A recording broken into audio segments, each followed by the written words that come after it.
Ini harusnya kebacanya 120 tuh. Nah, tapi kebaca di sini cuma 20-nya doang, nggak ada satunya. Dan tidak bisa diedit. Dan nggak bisa diedit sama sekali. Nah, akun ini harusnya cuma 91. Malah kebacanya 291 dan nggak bisa diedit juga. Begitupun ini harusnya 18 tapi kebacanya 10 dan nggak bisa diedit. Beda dengan misalnya di DPR provinsi misalnya. Nah, kita lihat detailnya, hasilnya. Nah, itu bisa diedit. Tuh, bisa diedit.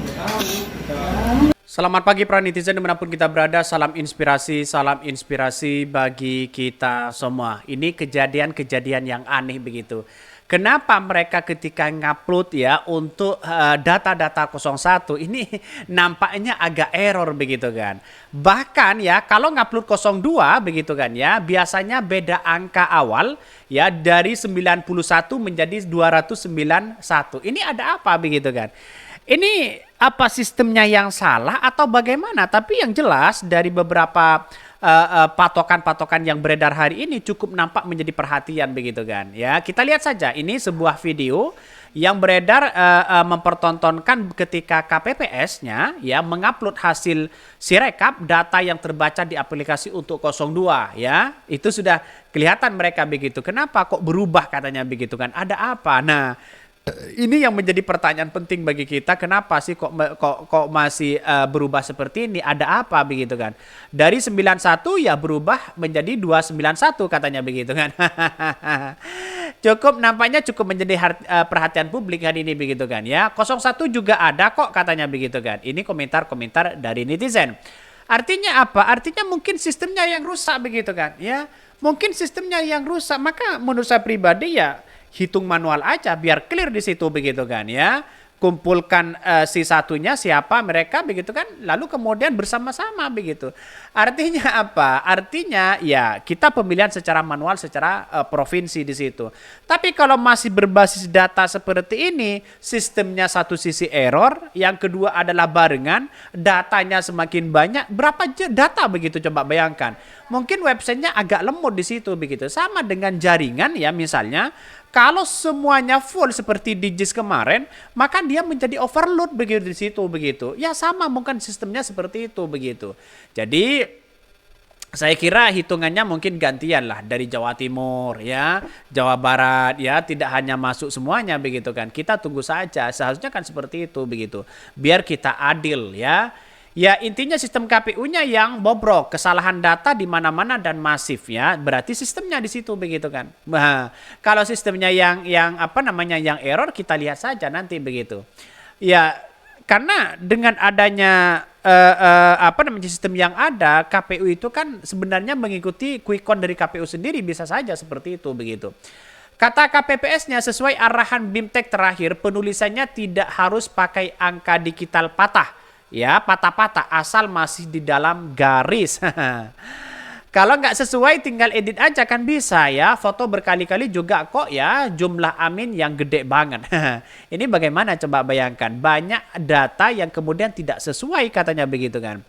Jadi kalau menurut saya pribadi ini harus benar-benar dievaluasi begitu kan. Bagi kami biar adil, biar rakyat tidak menuntut ya hitung manual ya dari provinsi begitu kan. Baru kita adil di situ begitu. Karena ini mencari pemimpin yang baik, mencari pemimpin ya sebagai aspirasi rakyat. Mencari pemimpin bagaimana untuk melangkah masa depan bangsa kita. Seharusnya kan seperti itu begitu.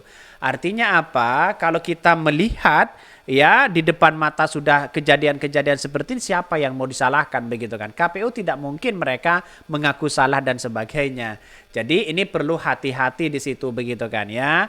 Karena ini masalah soal aspirasi rakyat ya. Aspirasi rakyat itu sangat harus diutamakan begitu kan ya. Mau memilih pemimpin ini bukan soal siapa yang menang, soal siapa yang kalah, tapi bagaimana demokrasi kita ya, kita belajar dari demokrasi yang baik, demokrasi yang menuntun pada kita. Tapi kalau demokrasinya hancur ya ekonominya juga ya amburadul di situ begitu. Lihat saja ini. Salah satunya banyak video-video yang beredar. Bagaimana hasilnya kok berbeda begitu kan? Ya ini kan semakin digaungkan, semakin viral, maka KPU akan memperbaiki ini begitu kan. Bahkan ya mau teriak curang nanti pas dibully dikira nggak terima kalah. Kalah memang nggak apa-apa. Cuman ya terima kalau ada yang menang tapi curang. Bang, apa Sirekap memang wajib untuk diupload hasilnya? Soalnya aplikasinya error terus. Ini saya pakai cara offline ya, kadang gambar juga nggak muncul katanya begitu. Jadi kan sistemnya yang error begitu kan. Kenapa harus berbarengan? Kan itu menjadi pertanyaan penting bagi kita begitu. Artinya masyarakat hari ini kan dibenturkan dengan quick count ya, satu quick count ya yang sudah dinyatakan menang. Pak Prabowo sudah mendeklarasikan begitu kan, itu kan sudah menganggap bahwa apa yang terjadi selama ini memang kemenangan kepada Prabowo. Banyak menganggap seperti itu ya, karena situasinya orang terlalu percaya terhadap quick count ya. Jangan percaya terhadap quick count, karena quick count ini bisa saja salah begitu kan. Walaupun secara ilmiah oke lah secara ilmiah. Tapi kita lihat saja sebuah realitasnya hari ini, apakah quick count akan juga bisa dibuat dengan data yang tidak akurat? Bisa saja seperti itu begitu. Jadi banyak sekali ya di depan mata kita bahwa ada dugaan-dugaan kecurangan di situ. Ini pas simulasi juga gitu ya, di kelurahan saya kan udah penjelasannya. Kalau di presiden cukup tulis tidak sesuai saja ya, Sirekapnya saya malah menilai merosot untuk paslon yang dimaksud di tweetnya Kak ya. KPU ini bikin ya APP yang proper aja ya susah, padahal budget enggak bakal kekurangan. Bikin kisruh hitungan aja, kayaknya bukan karena paslon 01, 02 emang APP-nya yang bobrok katanya begitu. Ini komentar netizen begitu kan. Jadi kalau menurut saya pribadi harus ada sistem yang lebih akurat lagi begitu kan ya. Ya kalau tidak akurat ini gimana coba bayangkan ya, kasihan rakyat Indonesia dibenturkan dengan berita ini, berita itu, sana sini, sana situ begitu kan, sehingga menjadi multitafsir. Yang ini merasa dicurangi, yang ini sudah menang, yang ini sudah deklarasi sana sini begitu kan. Ini kan hasilnya bagaimana begitu kan. Jadi saya menganggap bahwa hal-hal bolehlah siapa yang menang boleh begitu, tapi demokrasi kita harus mengajarkan bagaimana demokrasi itu demokrasi yang baik begitu kan. Komentar-komentar netizen banyak yang dirugikan di situ begitu kan, sehingga apa yang terjadi selama ini dari beberapa video banyak ya di depan mata kecurangan-kecurangan itu. Jadi apakah ini cukup diproses secara hukum? Saya kira agak jauh mereka begitu kan. Saya nggak tahu konsepnya ini bagaimana, tapi yang jelas yang beredar videonya seperti ini begitu kan. Ini kan agak kacau begitu kan ya. Menurut saya pribadi jangan terburu-buru lah ya. KPU itu sebenarnya atur. Ya misalnya provinsi Jawa Timur ya beri batas lah 5 hari 1 minggu begitu. Jawa Barat 1 minggu. Kalau 1 minggu kalkulasi dengan adanya situasi sekarang ya dari 3 provinsi begitu kan hanya membutuhkan berapa? 3 bulan begitu untuk bisa menentukan ini.